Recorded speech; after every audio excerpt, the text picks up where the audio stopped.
Comedian Adam Conover has no fear of taking down society's sacred cows. He tackles everything from why engagement rings are a scam to why tipping should be banned. Now Adam Conover brings his blend of truth and humor to the TV screen with a wide range of issues, including forensics.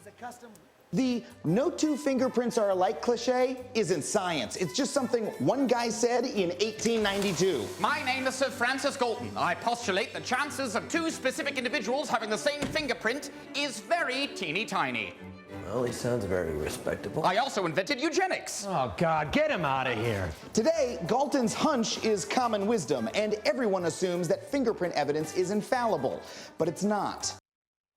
Joining us now is the creator and star of Tru TV's Adam Ruins Everything. Adam Conover, good morning. Good morning. Thank you so much for having me. It's nice to see your hair is just as beautiful in real life. Oh, I mean, it's not quite as high as it is on the show. I don't have my special effects stylist here, but yeah, I can do a little bit with a blow dryer myself. So, I mean, how does a guy with a botanist mom and a marine biologist dad get inspired to do, because this show has a lot of great journalism in it as well. Thank you for saying so. Well, yeah, I mean, I come from an academic family, but I, you know, was kind of an ADD kid growing up, so I couldn't, like, seriously, I was, you know, I could show you a stack of papers from my psychiatrist. I couldn't quite do the reading, you know, but I sort of ingested this, like, love of learning and the life of the mind and that kind of thing, and that made me, you know, I've just always been the type of person who, like, reads articles, like, watches documentaries, you know, I don't listen to music in my car, I listen to audiobooks, you know, like, so I would just sort of ingest information, and then as a comedian, I sort of started putting that in my act, and I noticed people really dug it. They liked, you know, when someone is learning while they're laughing, they get more engaged. Yeah, it's like a bonus. Yeah, exactly, and yeah, it just sort of clicked as a format. Your segment on engagement rings has racked up, like, millions of views on YouTube, and you featured it again. And we all hate you for it, by the way. And you featured it again on your first episode of the TV show. Yeah. What made you look at engagement rings?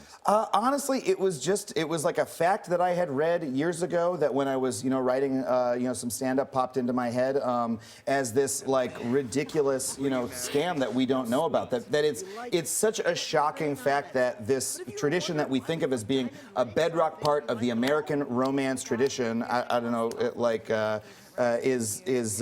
you know, it was created by a diamond cartel just less than 100 years ago in, like, a bald-faced marketing campaign. You know, it's a fact of, it's common knowledge. It's not common knowledge. It's essentially made up. The whole thing is made up. The whole thing is made up, and they'll, you know, it's in the history of advertising textbooks, you know, one of the greatest ad campaigns of all time, but it was entirely a marketing creation. It's the only reason we do it today. How do you guys do this, though? Because I would imagine it's not just comics. It's you. I mean, because there's a lot of skits in it, and there's a lot of research. You see it published on the top as you're watching the show. Yeah, we cite our sources in the top of the screen so that people know that we've done our research, and so if they sort of question what we say, they can go and look for themselves and say, you know, like, check the sample size of the study or whatever it is. But yeah, we have comedy writers on the show, and then we also have a research staff of, you know, documentarians, people sort of from the world of public radio, et cetera, who, you know, help us check our sources. All our scripts are fact-checked to the best of our ability, and then we also bring in experts from, you know, the world of science or journalism to sort of, you know, because at the end of the day, I am just a comedian, but we do our best to do our due diligence and, you know, get at the truth as best as we can. You started this really at College Humor, am I right? It started kind of as a skit there, and when did you know you were onto something? I mean, honestly, from the very first one that we did it, you know, the very first video got, I think, a million views in a day, a million views the next day. That's sort of when you know it's a hit. And I'd call that a hit. Yeah, and it wasn't just, you know, people watching it and sharing it. It was people saying, where can I see more of this? And, you know, people, you know, seeing in the Google autocomplete that people were searching Adam Conover, Adam Ruins Everything, where do I see more?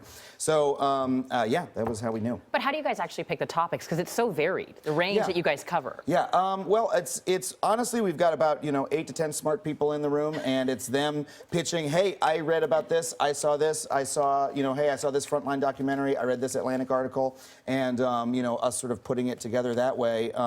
We try to stand on the shoulders of giants and get our topics from the world of journalism, primarily. And then we look for topics that are things that everybody knows about, everyone's familiar with. I have to ruin this, Adam, by ending it. Thank you so much for coming here. Stay with us. We'll be right back.